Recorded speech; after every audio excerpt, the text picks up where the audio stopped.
Hello everybody, I'm Robin0928 and welcome back to My Little Robin Reviewing His Magic. And today we're going to be talking about a couple movies. Right now I'm actually not at home when this is getting uploaded, so yeah. I'm recording 2 videos for the next 2 weeks ahead of time, and I'm going to be uploading them on Thursday. So this Thursday you're getting a review of Inside Out, and next Thursday you're getting a review of Tomorrowland. So let's start off with the first movie I saw. Actually, second movie technically.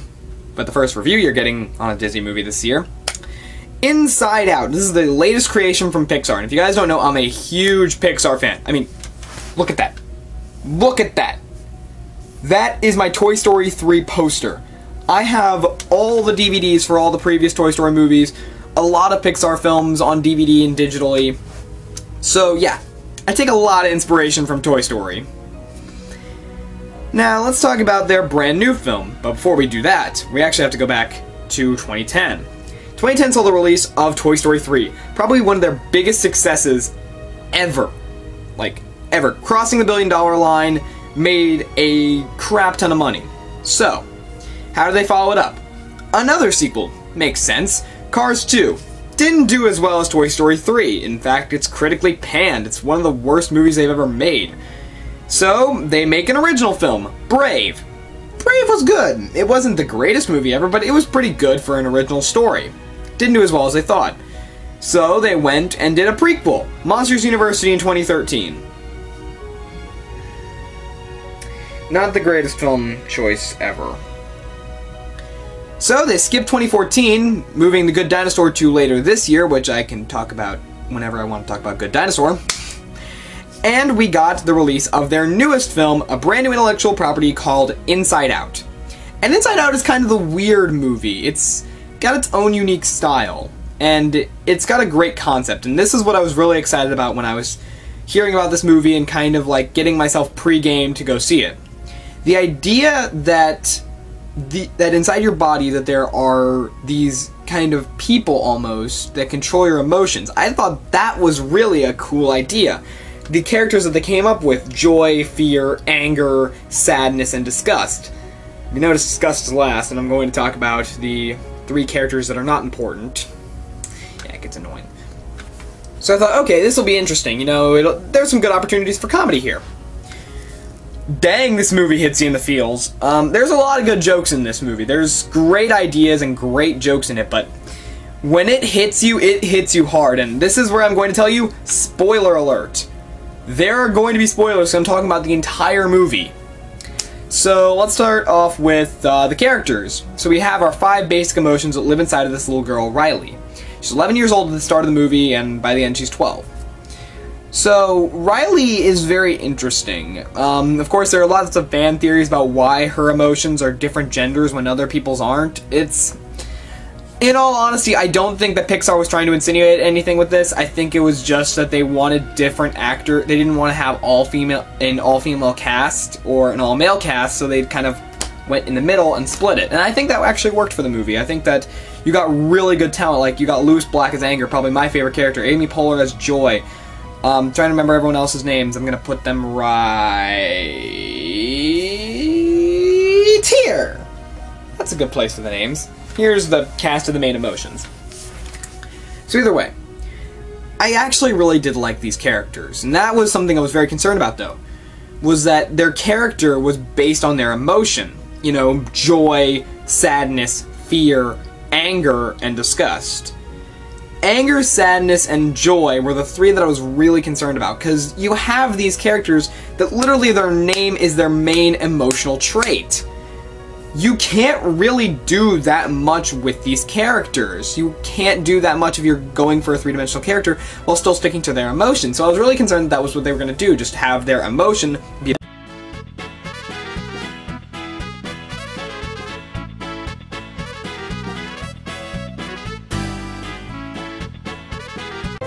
And nobody can let me have a nice thing, so my camera just crashed. But I'm going to talk about the main plot of Inside of the Emotions, and then we're going to go from the inside out and talk about Riley's external struggle. Wow, that was dumb. Terrible pun from me, but let's go from the inside out. So the internal plot is basically that Sadness kind of is messing with the core emotions by nothing of her own accord.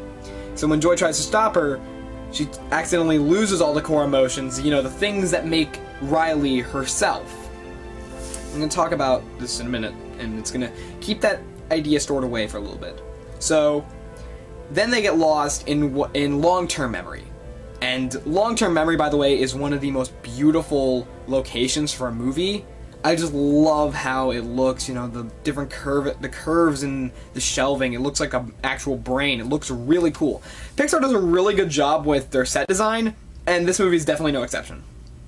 So, they get lost in long-term memory, and Joy and Sadness have to get back to headquarters, because without them, there is only fear, anger, and disgust that are trying to find a way to substitute for Joy, who is kind of the leader of the group, which I don't think that there should have only been one positive emotion, because if you look at this, the negative emotions, sadness, fear, disgust, anger, and then Joy, the one positive one. In my opinion, it just feels weird that there's only one positive emotion and so many negative ones. I feel like that really was kind of wrong to do. You know, maybe they should have fixed that, but it serves the plot, so can't really comment on it. So either way, Joy and Sadness have to go through long-term memory to get back to headquarters to save Riley, give her back her core emotions, the things that make her her, which are, I believe, in their honesty, hockey, family, friendship, and Goofball Island. Which, there's a lot of moments in this movie that, especially when the islands get destroyed, it's depressing almost. Like, Goofball Island gets destroyed. It totally just gone. It's like the, from the Lego movie, Cloudberry Kingdom. I don't remember exactly the name of it. Cloud Cuckoo Kingdom. That's wrong. That's Cloud Cuckoo Country, not Cloud Cuckoo Kingdom. I don't know.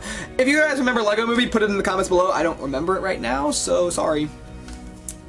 But, either way, the islands getting destroyed is actually really sad. They fall into the forgotten area very slowly, too. It's like there's a shot where it slowly descends into where things are forgotten, and I'm like, dude, Pixar, chill.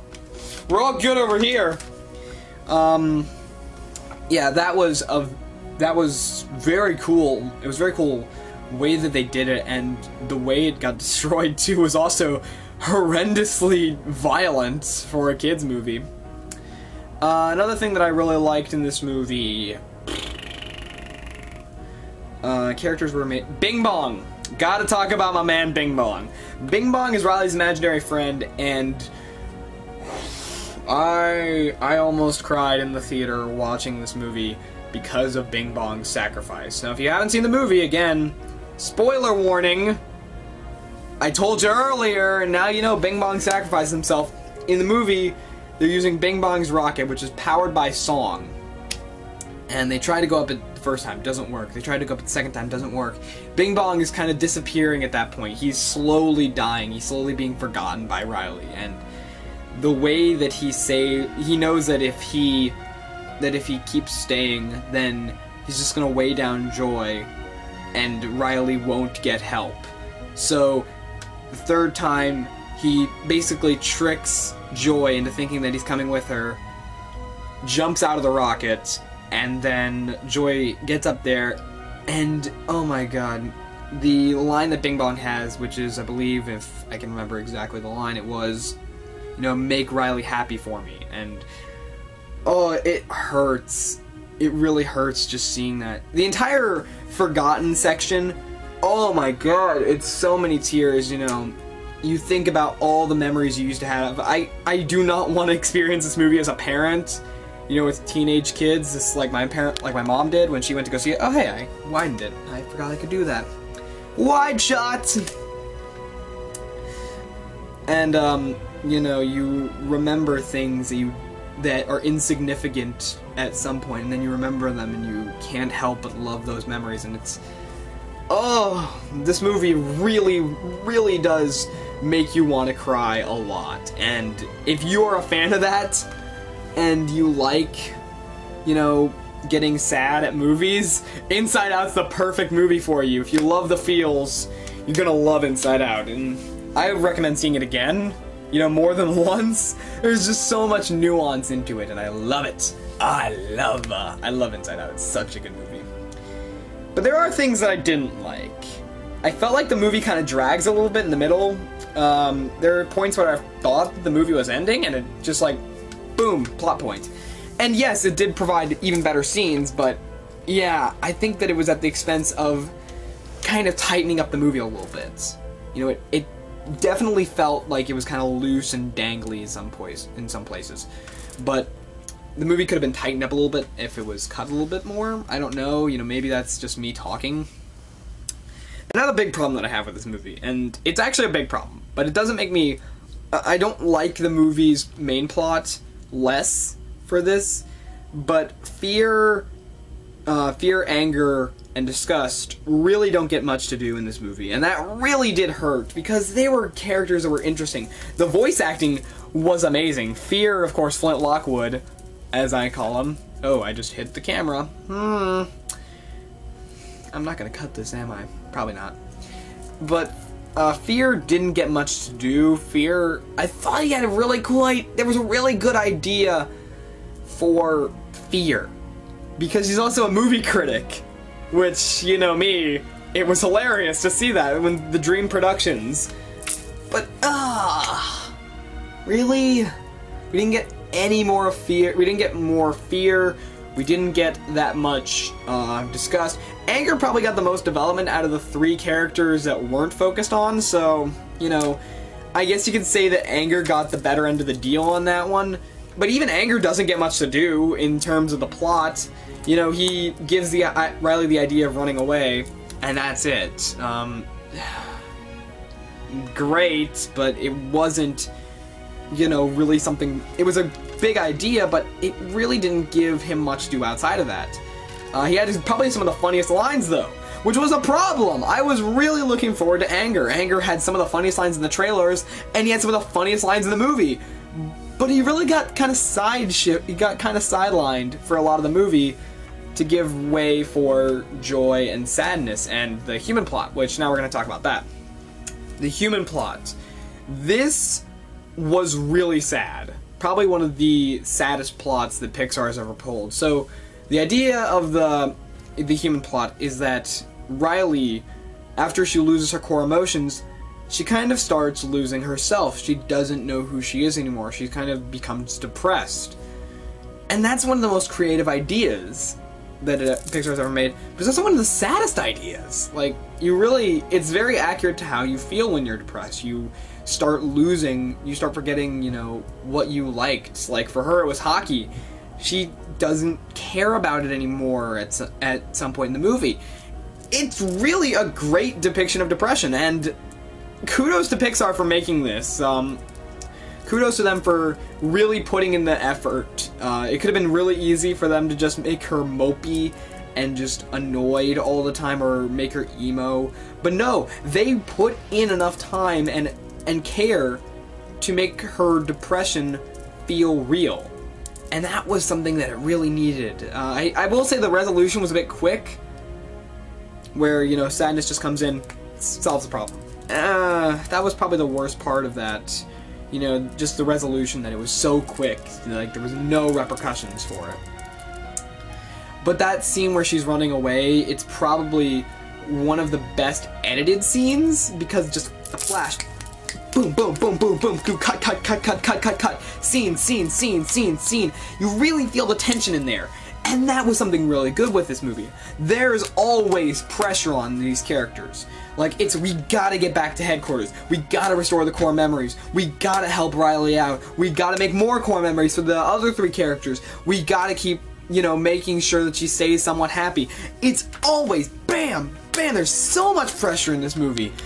It's so well made. It's just the...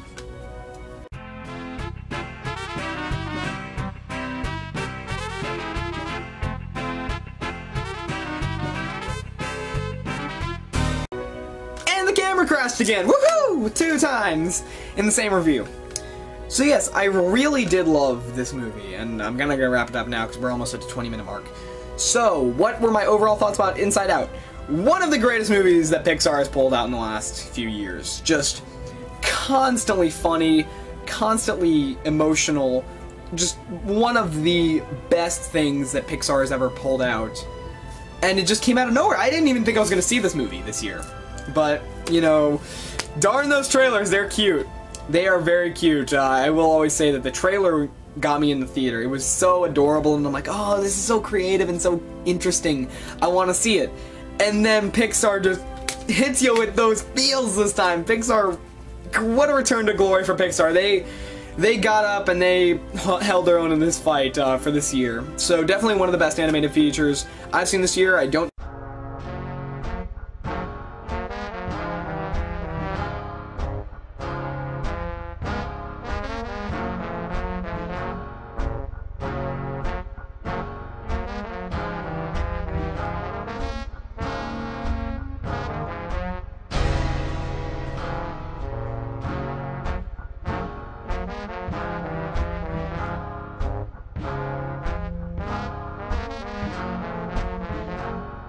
camera crash again.